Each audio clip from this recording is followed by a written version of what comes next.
The race to find a treatment for Alzheimer's disease and other forms of dementia is littered with false starts, dead ends, and fiery crashes. That caveat aside, there has been some promising research indicating a class of drugs originally created to control diabetes and fight obesity could also help slow down the progression of Alzheimer's.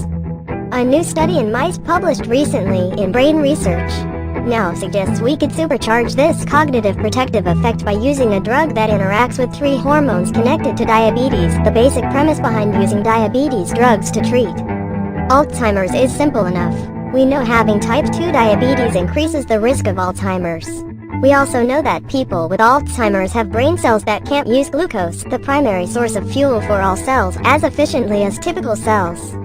That same sort of dysfunction is at the heart of diabetes. Diabetics either produce less insulin or don't respond to it as strongly as they should, so they can't process glucose easily.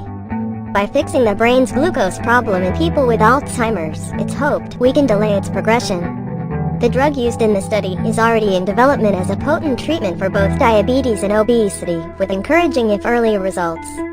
It works by binding to the receptors for the hormones glucagon-like peptide-1, GLP-1, glucose-dependent insulinotropic polypeptide, GIP, and glucagon, allowing the body's cells to take in more of each. The first 2 hormones help the body stimulate the production of insulin and amplify its effects, which keeps our blood sugar level from getting too high, while glucagon acts as a counterweight to insulin and is released when blood sugar is too low.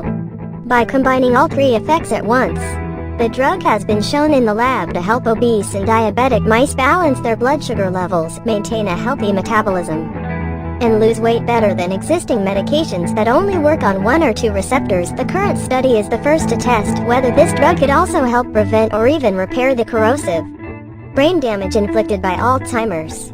The researchers used mice genetically bred to have many of the aspects of Alzheimer's: memory loss, chronic brain inflammation, and the telltale buildup of amyloid plaques that wedge in between and seem to damage nerve cells. They injected the mice with the drug every day for 2 months. When compared to a control group, the dosed mice had less inflammation, less plaques, and even improved neuron growth. More visually apparent, the mice also performed better on maze tests, suggesting the drug had stopped and even reversed their memory loss.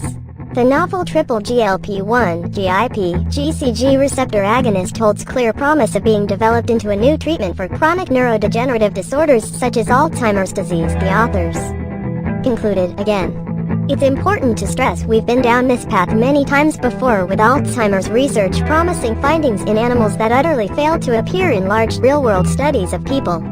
Just this past year, at least 3 Alzheimer's drugs flunked their phase 3 trials, the last phase of clinical drug development before the FDA will approve a new treatment, including a drug that worked on a similar premise of fixing brain cells fuel shortage. The researchers in the current study strike a note of caution themselves, pointing out that more studies will need to demonstrate whether the 3-pronged approach is actually better at fighting off Alzheimer's than other techniques, along with figuring out how much of a dose is enough to get a strong enough but safe response. For the ever-optimistic, though, there are signs of hope.